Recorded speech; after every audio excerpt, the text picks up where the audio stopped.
بسم الله الرحمن الرحيم آمن الرسول بما أنزل إليه من ربه والمؤمنون كل آمن بالله وملائكته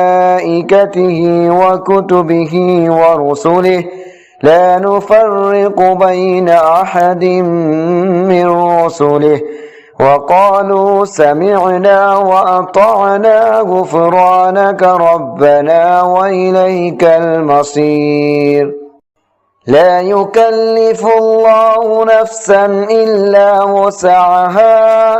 لها ما كسبت وعليها ما اكتسبت ربنا لا تؤاخذنا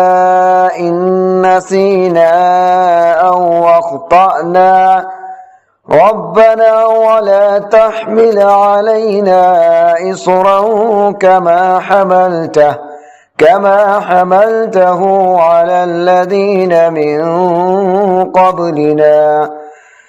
ربنا ولا تحملنا ما لا طاقة لنا به واعف عنا واغفر لنا وارحمنا أنت مولانا فانصرنا على القوم الكافرين.